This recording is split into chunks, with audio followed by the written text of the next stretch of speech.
मुझे तुम्हें से कहना पड़ रहा है, तुम जिम्मेदार हो, यहाँ समाज की रखवाली करते हो, बैठ जाओ, चुप हो जाओ, ये मुझे तुमसे कहना पड़ रहा है।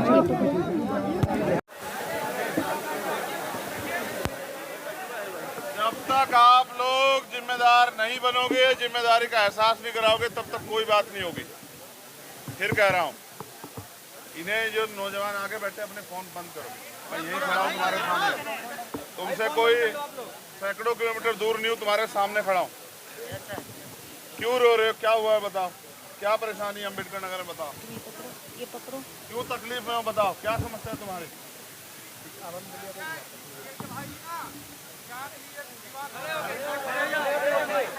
एक आदमी खड़े होके बताओ, यहाँ के लिए, यहाँ हम लोग अपने जमीन के लिए हक मांग रहे थे। बताओ कहाँ है जमीन जिसमें खड़े हैं, कहाँ से कहाँ तक, इसलिए को वहाँ तक है, बढ़ जाओ यहाँ से,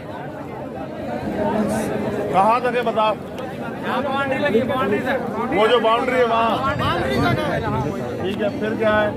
उसके बाद हम लोग यहाँ पास रोक रहे थे काम पे, चुप रहो। हम लोग काम को रोक रहे थे। फिर उसके बाद इन लोग आके वाद विवाद हुआ। एक दिन तो हम लोग चले गए, फिर दूसरे दिन आके जबरी फिर से काम करने लगे। तुम्हारी जमीन 7 बिस्वा है, हाँ, कहाँ तक, जहाँ तक वो बाउंड्री है, बाउंड्री तक है सर जी। तो कोई और आदमी उस बाउंड्री पे, उस जमीन पे हाँ, कब्जा कर रहा था, इसलिए तुम लोगों ने विरोध किया। फिर उसके बाद सर जी हम लोग दूसरे दिन आए। हाँ, बाकी कोई नहीं बोलेगा। फिर दूसरे दिन आए तो बात यही हुआ, थोड़ी देर बातचीत का हुआ लेडीज से, हम लोग काम पे मजदूर आदमी है। उसके बाद फिर बात होते होते सब लोग को, बच्चों के हाथ भगा दिया गया। किसने भगा? पुलिस ने। अच्छा, उसके बाद थोड़ी देर मतलब एक लोग और थे, तब विवाद होने लगा। एक लेडीज पुलिस थी, चढ़ गई ऊपर में उसके। अच्छा, उसके बाद वो धक्का मुक्का होने लगा। उसके बाद लेडीज सब लोग मारने लगे। हाँ, बात ही हुआ था। किसने मारा? शासन नहीं, पुलिस वाले डरते हैं। रिकॉर्डिंग भी है। काली भी पोता गया था इस पे। बाबा साहब के मुख पे काली इन्होंने बाबा साहब के मुंह पे कालिक पोती यहाँ इस तस्वीर में। हाँ जी। उनके खिलाफ क्या कार्रवाई हुई? कार्रवाई सर कोई नहीं हुआ, कुछ नहीं कार्रवाई। हमारे यहाँ भी गिरफ्तार करके उनके खिलाफ कोई कार्रवाई नहीं हुई। कोई नहीं हुआ। अब तुम तय नहीं करोगे किसकी सुनी जाएगी। अब जब मैं यहाँ हूँ तो मैं तय करूँगा, ठीक है। लेंस ना पकड़ा खाली बस, तुम बैठ जाओ, ऐसे खींचो। लाइट बताओ क्या कह रहे थे, बताओ। भैया ये कह रहे हैं कि जो हमारे संविधान के विधाता, जो हमारे संविधान के भगवान है, उनकी जो है संविधान की रक्षा करनी चाहिए। लेकिन ये जो शासन है, ये जो शासन बैठे, शासन एक नंबर की ये गुंडा हो गया है। जो योगी के नज़र में, बाबा के नज़र में, जो भी व्यक्ति संविधान की रक्षा करे, उनके नज़र में वो पाप है। और जो योगी की ये जो शासन सत्ता, ये जो शासन है, ये शासन के लोग ये जो है, ये चाहते कि संविधान मिट जाए। योगी किसके बदौलत जो है आज ये गुंडागर्दी करवा रहे हैं? हमारे लोगों ने तो वोट देके बनाया ना। जब मैं तुमसे कहता हूँ कि इस अन्याय को रोकने के लिए बाबा साहब हमें वोट का अधिकार देंगे, तब तो तुम मेरी मानते नहीं है। जी सर, सही बात है। आज अगर ये बहनें पिटी है, माएँ पिटी है, इसके लिए कौन दोषी है? अगर सरकार हमारी होती को पीट देता क्या, बताओ। फिर जब काम करने की बारी आती है तब तो घर में बैठ के रहते हो। जिस दिन जरूरत होती है समाज को संगठित करके ताकत देने की, बताओ कोई ऐसी लड़ाई इसको नहीं लड़ रही, भीम आर्मी सब लड़ रही है। लेकिन जब भीम आर्मी के लोगों की बारी आए तब घर बैठ जाया करो। अभी मैं गया था जेल, पता है आपको, मैं अभी जेल गया था जी। और मुझे नहीं पता कि मेरी माए बहनें वहाँ किस हालात में, उनको कितनी चोट लगी है, उनको अच्छा खाना मिल रहा है नहीं मिल रहा है, उनको सर्दी शुरू हो गई, उनको कंबल मिल रहा नहीं मिल रहा है, उनके साथ कितनी समस्या मुझे नहीं पता। मैं उनकी समस्या जानने के लिए जा रहा था, लेकिन इस निकम्मी नालायक सरकार ने वहाँ के अधिकारियों पर दबाव बना के मुझे वहाँ जाने से रोक दिया। और ये इसलिए हुआ क्योंकि तुम लोग मुझे ताकत नहीं देना चाहते हो। तुम भी ऐसे लोगों को, पैसे वालों को, चाटुकार लोगों को ताकतवर बना के भेजना चाहते तो भेजो। अगर तुमने यहाँ मुझे ताकत दी होती तो हिम्मत थी कि नहीं पुलिस के व्यक्ति की हमारी बहन बेटे पर लाठी चला देता? जी नहीं। अभी फिर कह रहा हूँ, लाठी चल गई है, चोट लग गई है, वो जेल चली गई है, मतलब पीड़ित भी हम, पिटे भी हम और जेल भी हम ही काट रहे हैं। अभी मैं उन बहनों से बात करूंगा जो बाकी यहाँ है। तुमसे तो मैं एक चीज चाहता हूँ, सिर्फ यहाँ की टीम फैसला लेगी। उनके उसमें क्या चल रहा है? कहाँ है वकील साहब? बुलाओ। भाइयों तेज आवाज में। चार FIR हुआ माँ बहनों के ऊपर, ठीक है, जिसमें 151, 107, 16 यहाँ तहसील से, 3 FIR यहाँ जिला न्यायालय भेजा गया है यहाँ से करके, ठीक है, जिसमें एक में बेल हुई है। और जब बेल का भेजा गया छोड़ने के लिए जेल पर, रिहाई होती है, रिहाई जब भेजा गया तो वहाँ से ये पता चलता है 2 FIR और है, उसमें भी बेल कराना पड़ेगा। तो भाइयों इस प्रकार से उसमें भी बेल पे लगे हुए हैं, 1-2 दिन में हो जाएगा, 2-4 दिन में। और यहाँ तक 3 FIR, 4 FIR कराना, ये माँ बहनों के ऊपर इस तरीके नहीं होना चाहिए कि जो घरेलू महिलाएं हों इनके ऊपर 3 4 FIR करा दिया जाए, ठीक है। तो ये हमारे समाज पर अत्याचार हो रहा है, ठीक है, समाज को परेशान किया जा रहा है। जो आवाज़ उठाता है उसकी आवाज़ को बंद करने के लिए काम किया जा रहा है। बेल होगी, लेकिन अभी 2 मुकदमों में बेल बाकी है। जब बेल हो जाएंगी तब हमारी बहनें माएँ हमारे बीच आएंगी। और आप मुझसे क्या चाहते हो बताओ? तुमने ताकत तो मुझे दी नहीं, मुझे अपने जैसा ही बना के छोड़ दिया, लेकिन फिर भी मुझसे कुछ उम्मीद जो करते हो बताओ, क्या मुझसे क्या उम्मीद करते हो? पहला न्याय की इस जमीन पे अभी हमारा कब्जा नहीं है क्या? सिर्फ एक हिस्सा है सर, एक हिस्सा, खाली एक हिस्सा है। एक हिस्सा जी। कागजों में किसके नाम है? सर वो फर्जी करवा रखे हैं अपने नाम तालाब से, की भूमि थी और पर्दे की भूमि, जो इन्होंने अपने नाम करवा लिया।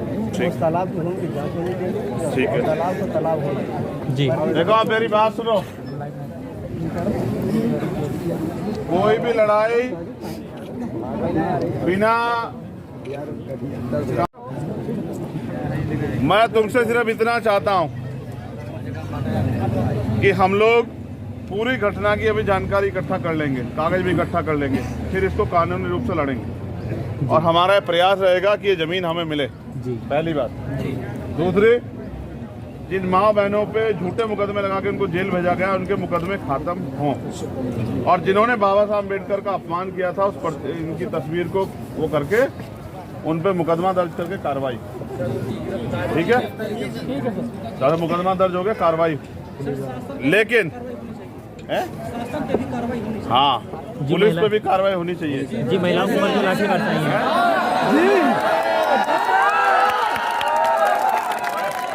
अब ये बताओ, क्या ताली बजाने से कार्रवाई हो जाएगी? जी नहीं। या इनको गाली देने से कार्रवाई हो जाएगी? तो ताली और गालियों से कार्रवाई नहीं होती, कार्रवाई के तरीके होते हैं। आपको मदद करनी पड़ेगी तभी कार्रवाई संभव हो पाएगी, ठीक है। तो वो कार्रवाई अगर आप चाहते हैं तो पहले आप अनुशासित बनो। जिनको दर्द है, तकलीफ है, वो देखो, ये दर्द तकलीफ वाले लोग नहीं है जो कैमरे से कर करके बैठे हैं, ये तो सिर्फ और सिर्फ फॉर्मेलिटी करने आए यहाँ। अगर वास्तविकता में इनको दर्द होता, इनको अपनी माँ बहनों के प्रति इनके मन में सम्मान होता, तो ये सब चैन से बैठ जाते, एक बार कहने से बैठ जाते। अभी बंद करो, कैमरा बंद करो। ठीक है, ये सिर्फ आपको मुंह दिखाने के लिए आए हैं, ये बाकी इनका कोई दर्द पीड़ नहीं है। आज अम्बेडकर नहीं, पूरे उत्तर प्रदेश में जो अन्याय, अत्याचार, जुल्म जाति जो है सरकार के द्वारा हमारे लोगों के साथ की जा रही है, और अन्याय होने पे अपराधियों के खिलाफ कार्रवाई न करके हमारे लोगों के खिलाफ जो कार्रवाई की जा रही है, वो ये साबित करती है कि ये सरकार हमें कुचलना चाहती है। और अगर इस सरकार को, इसके इरादों को अगर हमें नाकामयाब करना है, तो हमें संगठित रहना पड़ेगा और हमें संवैधानिक तरीके से अपने आंदोलन को आगे बढ़ाना पड़ेगा। आज देखो, जो नियम अनुसार हमने मुलाकात की मांग की, उसको जबरन जो है इन्होंने अपने पद का दुरुपयोग करके रोकने का काम किया। इसका मतलब ये संविधान को ताक पे रख के कार्रवाई कर रहे हैं। लेकिन ये इनको शायद नहीं पता, यहाँ पुलिस के लोग भी हैं, यहाँ प्रशासन के लोग भी हैं, LIU के लोग भी, इंटेलिजेंस के लोग भी, इनको ये नहीं पता कि सरकारें बदलती रहती है। इनको ये भी नहीं पता कि अपराध चाहे पुलिस करे या आम आदमी या कोई मुख्यमंत्री या प्रधानमंत्री, सबके लिए कानून एक समान है। अगर जिन पुलिस वालों के लगता है कि हमारी माँ बहनों के हाथ पैर तोड़ के, मेरा ऐसा मानना है कि उनको चोट लगी हुई है, उनको फ्रैक्चर है, और इन्होंने जबरन साजिश उन पे 3-3, 4-4 मुकदमे इसलिए किए कि इतना वो जेल से आए, उनके जख्म ठीक हो जाएं, क्योंकि इस बात को जानते हैं कि जब वो बाहर आ जाएंगे तो हम उनका मेडिकल करा के उनकी FIR रजिस्टर कराने का काम करेंगे।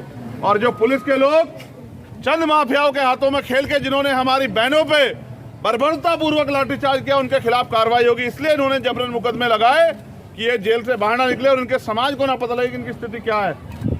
इन्होंने जेल भी इनको इसलिए भेजा कि उनके साथ जो अन्याय किया गया है वो जनता के सामने ना आए, पब्लिक के सामने ना आए। मेरा ऐसा मानना है कि पुलिस लापरवाही के साथ जो है कठपुतली भी बन गई है और इस कारण वो जो है चंद माफियाओं के हाथों में खेल के हमारे चंद पैसों में हमारे लोगों पर अन्याय अत्याचार कर रही है। लेकिन उनको ये नहीं पता कि कानून सबके लिए बराबर है। तो अगर पुलिस भी, यहाँ के SP भी हमारी सुनवाई नहीं करेंगे तो हम 156(3) में कोर्ट में जाके इन पुलिस कर्मियों को जिन्होंने हमारी माता बहनों पर, क्योंकि वो वीडियो में है, मैंने देखी है वीडियो, उन सारे पुलिस कर्मियों के खिलाफ कार्रवाई करवा के उनको जेल भिजवाने का काम करेंगे। और अगर यहाँ का प्रशासन सरकार मिलकर इनको बचाने का काम करेगी तो याद रखो कि जिस दिन ये कमजोर लोग जो यहाँ आज हजारों की संख्या में इकट्ठा हैं, इस अपमान का बदला लेने के लिए गांव-गांव निकल के अपने समाज को जागरूक करने लग गए, तो जो पुलिस वाले आज हमारी माताओं बहनों पे लाठीचार्ज कर रहे हैं, कल इनको सलाम ठोकते नजर आएंगे। ये बात भी आप लोकतंत्र में हमेशा याद रखो। ये अन्याय, ये हमारे टैक्स के पैसे से काम करने वाले लोग जिनकी जिम्मेदारी है। कल मैंने सीतापुर की एक वीडियो देखी, मिस्री के एक थाने से एक इंस्पेक्टर या दरोगा जो है एक महिला को गाली दे रहे थे, कह रहे तुझसे पूछ के चलेगी, गाली दे रहे थे। मैं दे भी नहीं, वो बात भी नहीं कह सकता। लेकिन इनको ये नहीं पता कि अगर हम टैक्स देना बंद कर दे तो आप भूखे मर जाओगे, इस वर्दी के पास मिल जाओगे। हम वर्दी का सम्मान करते हैं, इन निकम्मे लोगों का सम्मान नहीं करते। इसलिए मैं आपसे कह रहा हूं, आज फिर कह रहा हूं, चिल्ला चिल्ला कह रहा हूं, मुझे बेबस मत करो। अगर तुम मुझे ताकत नहीं दोगे तो ये लोग इस तरह से ही तुम पे अन्याय करेंगे और मुझे न्याय के लिए लड़ने भी नहीं देंगे। इसलिए आपसे कह रहा हूं, आप अगर मुझे ताकत नहीं दोगे तो ये मुट्ठी भर लोग आपके ऊपर जो है आपके दमन के लिए तैयार रहेंगे, आपको कुचलने काम करेंगे। लेकिन अगर आपने मुझे ताकत दे दी, इन निकम्मे लोगों को, नेताओं को छोड़ के अपने अपने भाई को ताकत दी, तो आपको लगता है कोई आपके ऊपर अन्याय अत्याचार कर पाएगा? जी नहीं। मैं हवाई बात नहीं चाहता, आप अपने दिल पे हाथ रख के बताओ कि जब मैं यहाँ हूँ तो आपके ऊपर कोई अन्याय अत्याचार कर सकता है क्या? बताओ। जी नहीं। तो बताओ, जब मैं ताकत में होऊंगा तो क्या आपकी जमीन कोई कब्जा लेगा? नहीं। कोई अपनी आपकी या मेरी बहन बेटी के साथ अन्याय अत्याचार कर देगा? नहीं। कोई मेरी माताओं बहनों पे लाठीचार्ज कर देगा? नहीं। आज जो वो शहरी है उनको उम्मीद है आप लोगों से जी कि हमारे बच्चे, हमारे बेटे, हमारे अपने भाई लोग हमें न्याय दिलाएंगे। क्या उनके विश्वास को हम लोग कमजोर कर दें? नहीं। मैं यहाँ के अधिकारियों से बात करूँ, लेकिन मुझे सबसे ज्यादा डर आपसे है, पता है?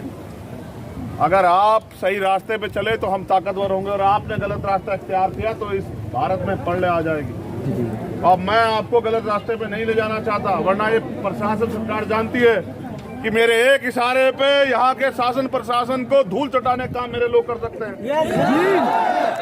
मैं संवैधानिक व्यक्ति हूँ, भारतीय संविधान को मानता हूँ, इसलिए मैं आपसे भी अपील करता हूँ कि मैं अभी जब तक माओ बहनों से ना मिल लूँ, अगर आप वास्तविकता मुझसे प्यार करते हैं जी, आपकी भीड़ में कोई क्रिमिनल भी खड़ा हो सकता है, कोई प्रशासन शासन का व्यक्ति भी खड़ा हो सकता है, कोई पत्थर मार जाए हमारी भीड़ में, मैं आपसे अपील करता हूं कि आप बैठ जाओ अगर आप मुझसे प्यार करते हो। अगर आपको अपनी माता बहनों तो बैठ जाओ। फिर अपने कपड़ों की परवाह मत करो, मिट्टी की परवाह मत करो, पानी की परवाह मत करो।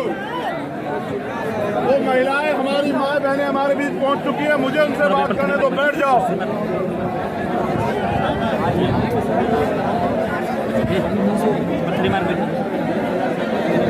मिलूंगा और चला जाऊंगा, मुझे कोई सी बात करनी है आप लोगों से, अगर नहीं बैठते हो बैठ जाओ, मुझे कोई मतलब नहीं है।